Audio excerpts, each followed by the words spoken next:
High everyone, welcome back to my channel. 2-3 दिवसापासून माझे daily व्लॉगचे video पडत नाहीये असं तुम्हालाही वाटत असेल, कारण आहे ना माझी तब्येत होती थोडी खराब। आज थोडं चांगलं वाटतंय।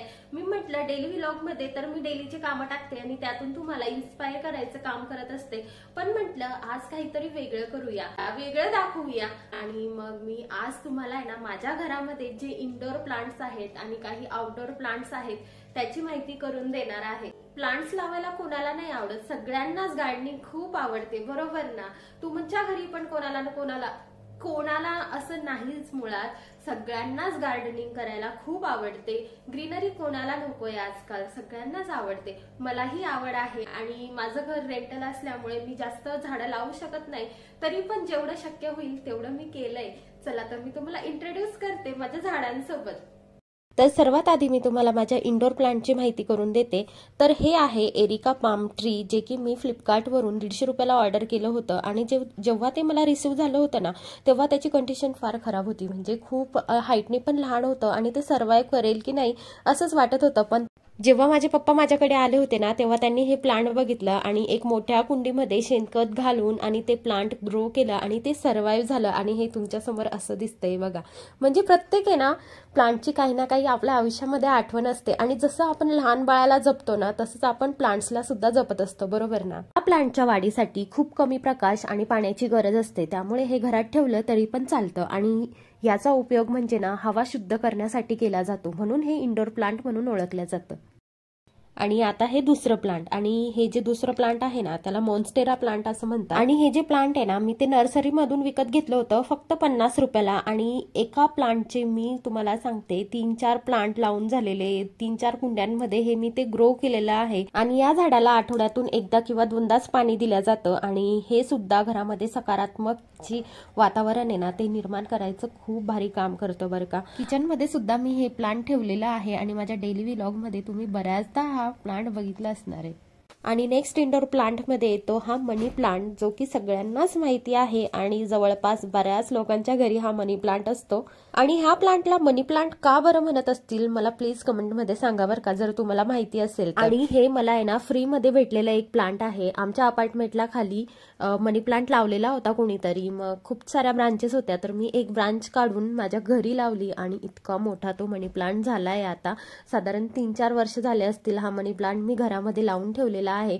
आणि तुम्ही बघू शकता त्याची लेंथ किती वाढलेली आहे। काही पानं त्याचे येल्लो पडलेले आहेत, कारण आता त्याला सूर्यप्रकाश भेटत नाहीये। जसा जसा विनय मोठा होत गेला ना, तसा हा मनी प्लांट सुद्धा त्याच्यासोबत मोठा होत गेला।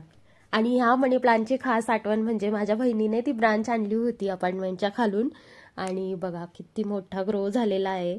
आमच्या घरी कोणी पण येऊ, पहिले मनी प्लांट बद्दल चर्चा झालीच पाहिजे। आणि ना जेव्हा तो कोणी समोरून बघतं, लांबून बघतं ना, तेव्हा असं वाटतं की हे आर्टिफिशियल आहे, पण नाही, ते ओरिजिनल। आता घेऊन जाते मी तुम्हाला माझ्या आउटडोर प्लांटकडे, आणि त्यामध्ये सगळ्यात पहिली येते ही कोरफड। आणि जेव्हा मी पुण्याला राहत होती ना, तेव्हा आमच्या शेजारच्या ज्या काकू होत्या त्यांनी मला हे प्लांट दिलेलं आणि ते किती भारी ग्रो झालंय। म्हणजे साधारण 4-5 वर्षापासून ते त्या कुंडीमध्ये आहे। कुंडी लहान असल्यामुळे पूर्ण ॲक्वायर केलेली आहे। जेव्हा पण मला असं वाटतं की माझ्या डोक्यामध्ये कोंडा झालेला आहे, तेव्हा मी एक चाकूने पान कापते कोरफडचं, मधून चीर पाडते आणि त्याचा जो गर आहे ना तो माझ्या स्काल्पला लावत असते। घरामध्ये आयुर्वेदिक प्लांट ठेवण्याचे खूप सारे फायदे आहेत, आता ते नंतर डिस्कस करू। आणि हे पुढचं जे झाड आहे ना त्याला म्हणतात ब्रह्मकमळ। हे प्लांट कॅक्टस फॅमिलीमध्ये येतं, त्यामुळे याला जास्त पाणी टाकायची गरज नसते। आठवड्यातून एकदा किंवा दोनदा पाणी टाकलं तरी पण होतं।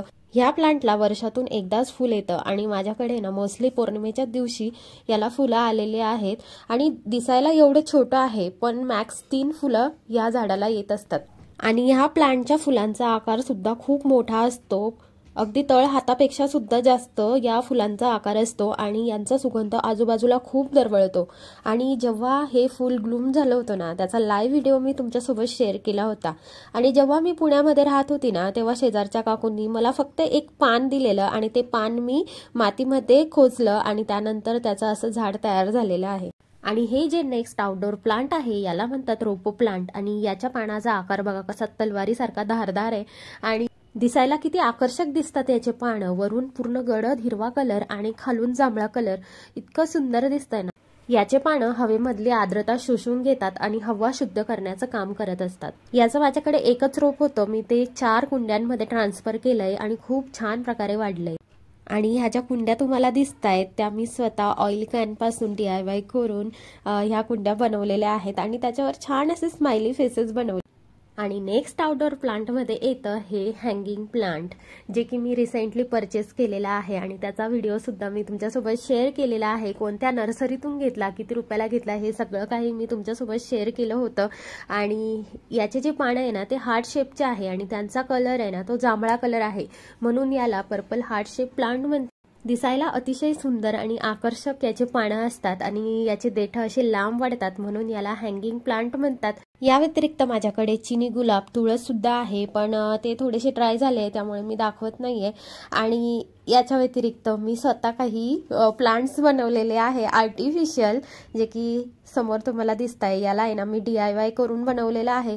ज्या आपल्या पाण्याच्या बाटल्या असतात ना त्याला असं कट करून आणि तारमध्ये घुसवून हे DIY केलेलं आहे। याचा पूर्ण व्हिडिओ तुम्हाला पाहिजे असेल तर प्लीज मला कमेंट करा, मी तुम्हाला सांगेल की हे कसं बनवलं जातं।